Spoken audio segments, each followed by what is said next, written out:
Hello, my name is Michael. I'm going to show you how to input an office property into the valuation model today. I took the liberty of inputting all of the information, so I'm just going to walk through how and where I did that. So we'll start off by heading over here to the rent roll, and then looking at the rent roll over here. So what it is you set up your rent roll with your suite, tenant size of the tenant, lease start, lease end, and then your rent steps as when they happen. You choose your reimbursement method, whatever that may be. In this case, it's an $8 square foot expense stop, so you set that up.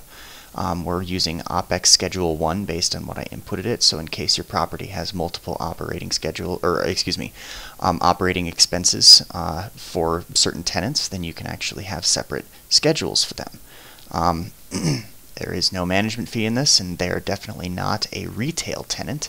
Retail tenant meaning they would have a percentage sales rent component.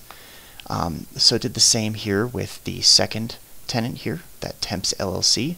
One thing to note is you can use a formula to put it in here. So in this case, this Temps LLC had 3% increases every year. So I used the eDate function to increase my date every year, and then I used times 3% to easily calculate that out. You'll note for my vacant tenant here, all 6,000 square feet of them, I just wrote vacant here. The model knows that this is now a vacant tenant that will apply to the market leasing assumptions for their first lease roll.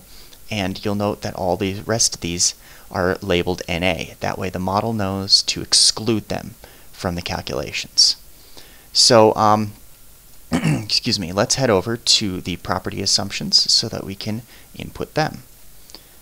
So here are our property assumptions. You'll see that it's, office building, real nice and generic at 123 Main Street, everybody's favorite spot. Oops, it looks like we have an analysis length of 10 years, and I have 5 inputted here. So we change that to 10 and hit enter, and the whole model will update graphs and the calculations that come in. So our start date, of course, is going to be today for the time being. I had 3% inflation, and I was able to put that in to all of my market rent growth, expense growth, and TI growths. Excuse me. Here's my expense schedule for Operations Expense Schedule 1. So I've got all my different expenses put in here, and then I did manually calculate a percentage of total fixed here in my side, and that can also be done somewhere in the model if you'd like, or on paper. But that is a manual calculation to figure out your total percentage fixed. There is no reserve in this case, there's no management fee, there's no vacancy or credit loss, and the reimbursables are not grossed up, but that option is there. I inputted our loan information in this case because it's a basic 30-year amortizing loan with those I guess, attributes. We'll go with that. The amortization period is going to be 60 or 360 months. Oops, here I had this set on 5 years again for some reason. So we'll change that here to 10 years, which will be 120 months. So this means that I will pay back my loan in 120 months. I did not hard code it to the end of the period because it's always possible to have a loan that's shorter than the life of your building. And it is a fully amortizing loan versus an interest-only or an interest-only term, then it amortizes. We're going to cap NOI in the year 11, or in this case, T+1. We do not want to average our CapEx. Our terminal cap rate's 8%. We're going to have a 2% selling cost on that as well. Got our discount rates added in, and then we can go see what it looks like. So let's head over to our print dashboard. This is an easily printable item where you can see all your different, I'm just going to expand this, we don't need to look at this over here. You can see all of your different metrics and how it looks. You've got some explanatory graphs, so you can see when your risk years are. You don't want to sell it in year 6. You can see how your markets sit. We had really nice even markets. You can see where your IRRs go over time. You can see the disposition drivers. So one thing that I did forget to touch on was your tenant level MLAs. So let me actually go back to this view here. So you'll notice that we had market leasing assumptions with our new and renew. Up here is a calculator so that we can figure out what our market value would be. Then you'll notice in our rent roll, ABC group, which is Suite 100, is going to renew upon expiration.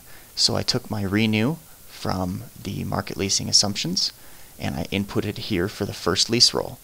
Well, after the first lease roll, every subsequent lease roll, we're going to say that it's going to have a market renew assumption.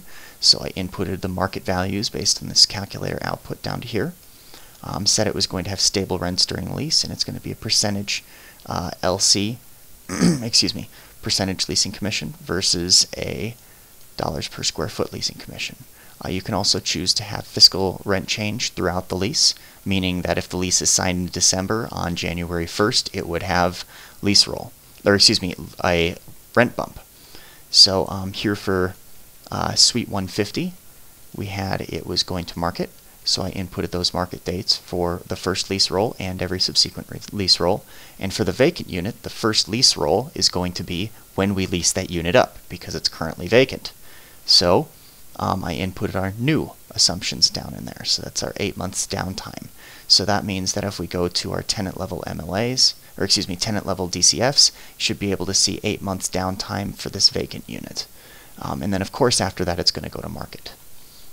So let's head over back to our DCF. That should be right down here. So here we've got a yearly DCF. We can see that we have, here's all our rent. We can see that both our tenants roll pretty near term, and then it goes into prospective revenue. Here's our absorption and turnover vacancy. We have our reimbursement revenue going throughout because they're all base stop after that. Here's our building level expenses and TIs and LCs that go through with our building improvements. I don't know if I touched on this, but we had a roof repair in June of 2016, and sure enough, here in year of 2016, we've got $35,000 for a roof repair. All of that flows down here and to give us our IRRs, and it looks like we are just barely meeting our hurdles, but meeting our hurdles nonetheless. We also have a nice printable DCF with percent rolling and percent in place to market. Give you some highlights. You have a monthly DCF in case you'd want to go over and make sure that that $35,000 was in March of 2016. We also have your tenant level DCF, so you can see that you've got 8 months, that would be 3/4 of the year, of downtime. So you also have the ability to go see your debt schedule, and of course you can navigate all of these things using the go here function to head back to, for example, that dashboard. So that's very quick and dirty on how you'd input something into the model. And if you have any questions, feel free to give me an email. Thanks for your time. Have a good day.